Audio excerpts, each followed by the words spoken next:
La emoción de aquel día fue tremenda.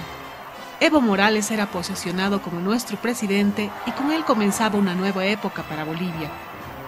Un niño que había nacido y crecido en la pobreza, tan parecido a muchos niños y niñas de nuestro país que viven con la esperanza de mejorar su situación, que puede que sueñen también con ser presidente de Bolivia.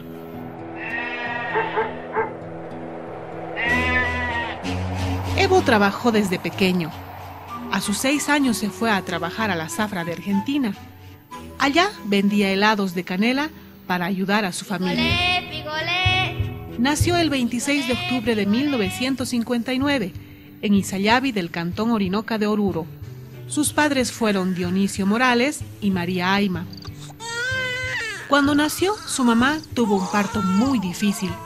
Casi los dos se mueren porque no había médicos ni enfermeras. Apenas los asistió una partera.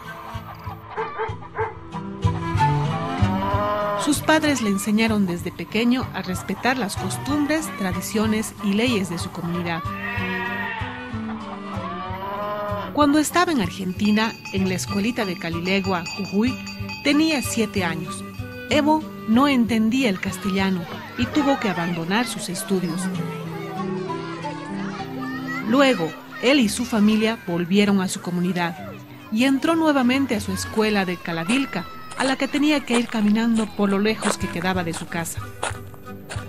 Para hacer sus tareas se sentaba en un cuero de oveja y ponía sus útiles en un cajón a manera de mesa. Como no había electricidad, tenía que estudiar con una vela. Evo siempre fue fanático del fútbol. A sus 13 años ya era capitán de su equipo llamado Fraternidad.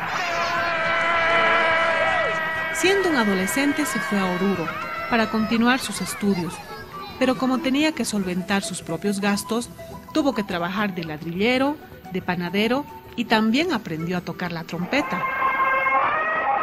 Como lo hacía bien, ya a los 16 años ingresó a la Banda Imperial de Oruro. En esa época viajaba mucho con su banda, especialmente a los centros mineros de Potosí. Cuando tenía 17 años, ingresó al regimiento Ingavi 4 de Caballería de la ciudad de La Paz para hacer su servicio militar. Eran tiempos muy difíciles. Gobernaba el dictador Banzer y Evo no podía comprender tanta injusticia. Luego volvió a Orinoca a ayudar a su familia, pero en 1980 una sequía acabó con todos los sembradíos. Los padres de Evo sufrieron mucho porque habían perdido todo.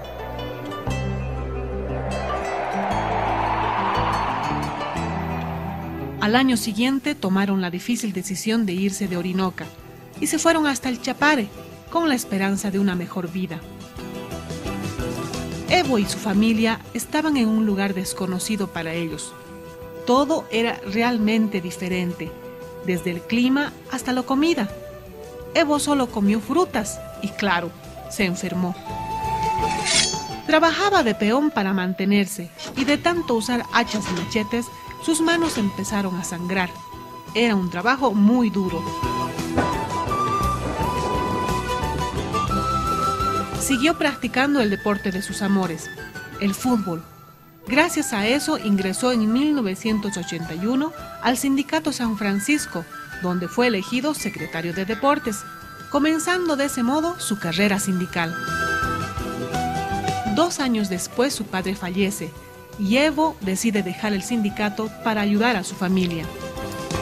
Luego, en 1985, vuelve a la actividad sindical, siendo elegido secretario general del Sindicato Central 2 de agosto. Su liderazgo era indiscutible y eso se reflejó en la rápida escalada dentro de su organización cocalera, porque solo pasó 3 años antes de que fuera nombrado secretario ejecutivo de la Federación del Trópico. Justo en aquel tiempo, el MNR aprobaba la Ley 1008. Evo recibió cada paliza de los de Humopar, todo por defender a sus compañeros.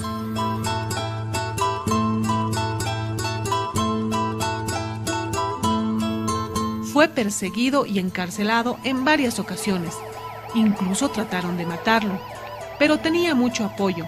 Sus bases decían: en el Chapare hay miles de Evos.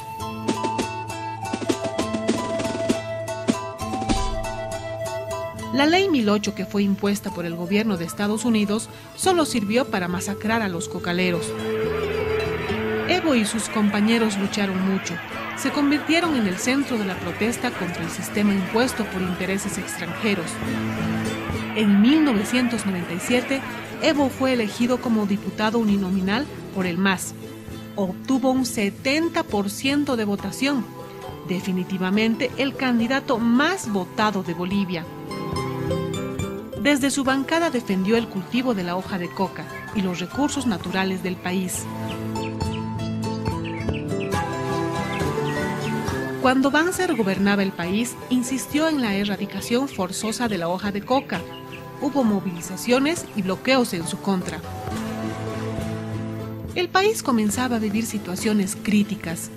En abril del año 2000, en Cochabamba, estalló la Guerra del Agua. En esa protesta estaban unidos todos los sectores trabajadores: regantes, cocaleros, obreros y clases medias. Todos en defensa de un recurso natural como es el agua, que es parte fundamental de nuestros derechos humanos.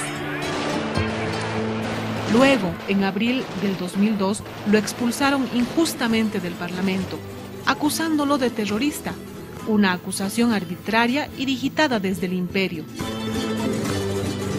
Pero como la verdad siempre gana, Evo volvió 2 meses después al Parlamento, con más fuerza y popularidad y con la seguridad del apoyo del pueblo.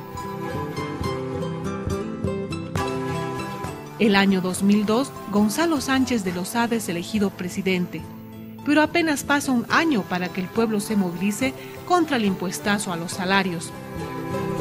Militares y policías se enfrentaron en la Plaza Murillo. Murió mucha gente. Hubo tanto dolor en el país. Fue Febrero Negro. En septiembre se inició la Guerra del Gas, como protesta por la venta de gas a Chile.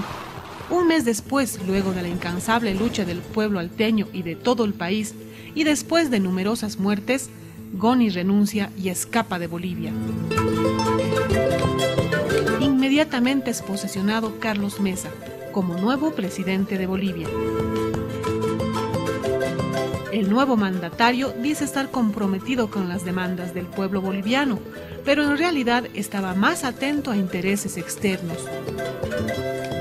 Meses después, Evo y el MAS exigieron la realización del primer referéndum consultivo por el gas, para tener una nueva ley de hidrocarburos, justa y que beneficie a todos. Pero Carlos Mesa no nacionalizó los hidrocarburos y el país estaba convulsionado otra vez. Renunció y asumió la presidencia Eduardo Rodríguez Belcé. La misión que le fue encomendada al nuevo gobernante era de llamar a elecciones adelantadas. Y así se hizo. Las elecciones fueron en diciembre de 2005 y Evo fue candidato a la presidencia por el MAS. La sorpresa fue grande cuando dieron los resultados. Evo había ganado con el 54%. El porcentaje más alto de toda la historia de Bolivia. Evo presidente. Luego, a alistar el festejo. Una nueva Bolivia estaba por nacer. Para eso, primero, Evo se posesionó en Tiwanaku en un ceremonial andino. Asistieron indígenas de todo el país y del mundo.